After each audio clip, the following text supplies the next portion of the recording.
Oblique Seville just crushed Akeem Blake when it counted most. After losing twice in a row, Seville fired back with a new meeting record in Silesia, but something happened behind him that the 100 meters had never seen before.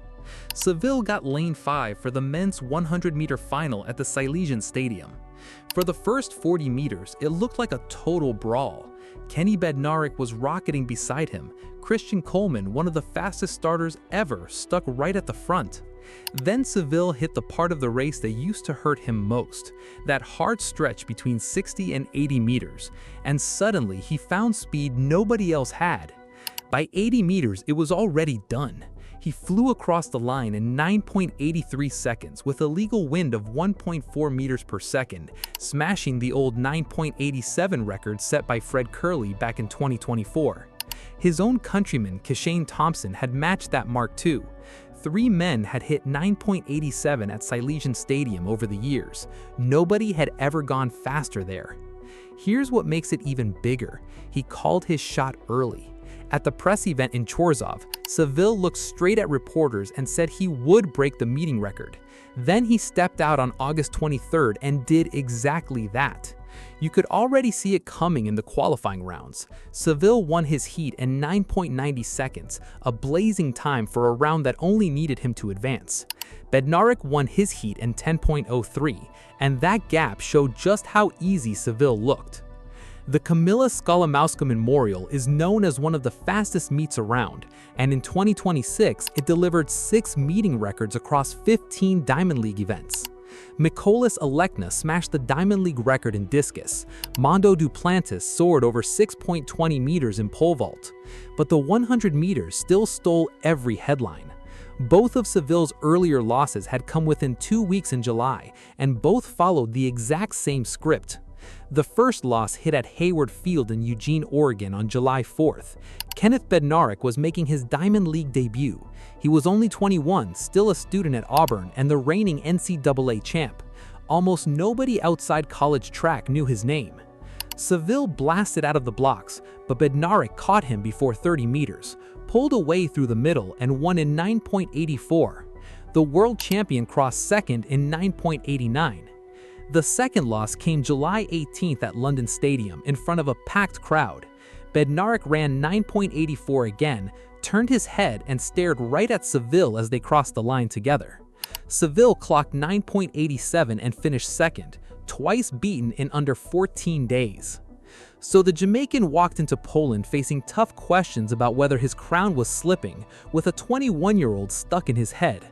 That was the pressure riding with him in lane 5, and he crushed every bit of it. Bednarik, the man who had beaten him twice in 1 month, finished 4th in 9.94. That number needs some explaining, and it's all in the results below. Kenny Bednarik grabbed second in 9.87, his best time of the season. Christian Coleman took third in 9.93. Kanyinsola Ajayi was 4th in 9.94. South Africa's Gift Leotela finished 5th in 9.95. Canadian Olympic champ Andre de Grasse ran 6th in 9.96. Akani Simbine of South Africa tied him exactly, taking 7th in 9.96. American Ronnie Baker finished 8th in 9.97, and Cameroon's Emmanuel Iseme closed out 9th in 9.99. Every single runner in that final broke 10 seconds, all 9 of them.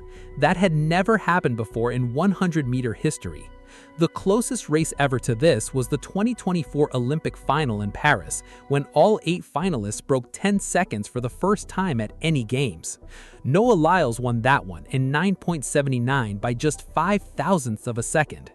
Chorzów topped it because this time 9 men lined up instead of 8. And not a single one missed the barrier that used to separate the greats from everyone else. World Athletics called it a record for depth, a quiet way of saying this was the fastest group of sprinters ever put in one race. The gaps were unreal. Just 0.06 of a second covered 7 world-class sprinters. You could throw one blanket over the whole pack at the line. The field was so stacked that Akeem Blake of Jamaica didn't even make the final. He finished 7th in his heat at 10.26. Blake has broken 10 seconds plenty of times in his career. In Chorzów, that still wasn't good enough for a lane, which shows just how huge Ajayi's 9.94 really was. On paper, it looks like a total collapse. The guy who beat the world champion twice suddenly missed the podium. But really, he just ran into a final where 7 other men hit near their best at the exact same time. His whole season proves he belongs with anybody in the world. Back in May, at the NCAA East Regional in Lexington, Kentucky, Ajayi ran 9.84 to break Olusoji Fasuba's Nigerian record of 9.85, a mark that had stood since 2006. In June, he won the NCAA outdoor title with a wind-aided 9.72. In July, he beat Seville twice. Then he flew to Glasgow and won bronze at the Commonwealth Games in 9.90 on a soaked track, becoming the first Nigerian man in 20 years to medal in that event. Ajayi was born in 2004. Seville was born in 2001. This rivalry is far from over. The numbers behind that 9.83 should scare everyone else in the field. It's only 6/100ths away from his 9.77 personal best, the run that won him the world title in Tokyo back in September 2025, Jamaica's first global 100-meter crown since Usain Bolt. Getting that close to his lifetime best this late in a brutal season sends a loud warning to every challenger out there. Seville also trains under Glenn Mills, the same coach who guided Usain Bolt to every world record he ever set. That late race power we saw in Korzov, the exact part of the race that used to break Seville down, is what that partnership has been building for years. Afterward, he stayed calm about the whole thing. He said he felt in great shape and proud of the win, and reminded everyone he had promised the meeting record at the press conference, and delivered. He said the crowd in Korzov was amazing and he'd love to come back next year, but one number still hangs over him. Noah Lyles holds the 2026 world lead with a 9.79 run in New York on July 24th, and Lyles wasn't even in Poland. That battle is still wide open. Up next for Seville is Weltklasse Zurich on August 27th, the last regular stop on the Diamond League calendar. After that comes a Diamond League final in Brussels on September 4th and 5th, 2 huge nights at King Baudouin Stadium where the season trophies get decided. Let us know your thoughts in the comments, and if you enjoy deep athlete stories like this, make sure to like, subscribe, and turn on notifications. This is Athlete Feeds, and we'll see you in the next one.